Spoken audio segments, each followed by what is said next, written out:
Atap bangunan ruang kelas 3 SDN Sidolaju 7 Kecamatan Widodaren Kabupaten Ngawi roboh pada Selasa dini hari.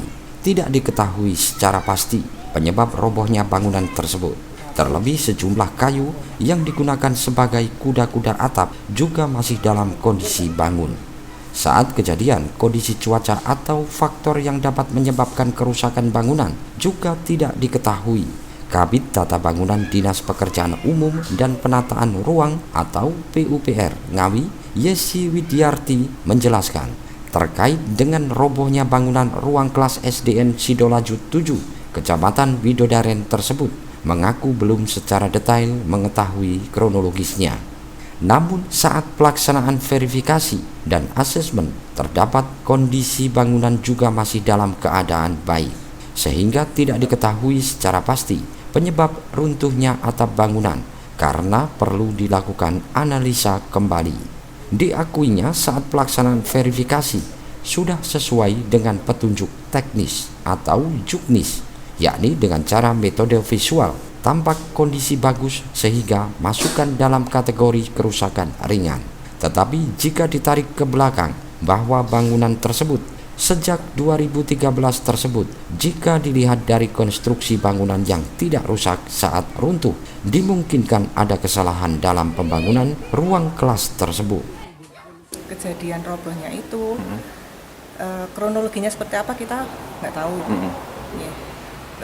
Untuk penilaian tingkat kerusakan dari kami, kita sudah sesuai juknis. Jadi kita pakai metode visual. Jadi pada saat di sana tim kita itu melihatnya secara visual. Itu kondisinya bagus memang. Kita masukkan penilaian, muncul tingkat kerusakan gitu. Nah, kan tidak bisa dilihat serta-merta hanya dari tingkat kerusakan saat itu karena ditarik ke belakang. Dia dibangun tahun 2013. Kemudian konstruksinya kan kalau tidak rusak tapi mungkin ada kesalahan nih pada saat dulu. Pada saat titik jenuhnya dia bisa rusak, tapi pada saat kita lihat secara visual itu tidak terlihat apa-apa. Gitu. Jadi kalau besar kemungkinan itu ada error di waktu bangunan itu atau masa usia bangunan? Saya juga tidak bisa pastikan karena kondisinya seperti apa kan kita juga tidak melihat. Tapi yang terkait dengan PU, kita lakukan penilaian tingkat kerusakan itu ada juknisnya. Dari Kementerian PU kita sudah sesuai SOP-nya, metodenya juga sudah sesuai, dan dari sekolah pun itu juga mengatakan kemarin dari Dinas Pendidikan memang pada saat tim PU datang itu kondisinya masih bagus, memang seperti itu. Akhirnya saya juga melihat foto-foto saat survei, nggak ada kerusakan sama sekali mas, di dinding nggak ada, atap nggak kelihatan lendong atau gimana gitu, enggak. Bu, kalau usia bangunan itu efektifnya sampai berapa tahun itu?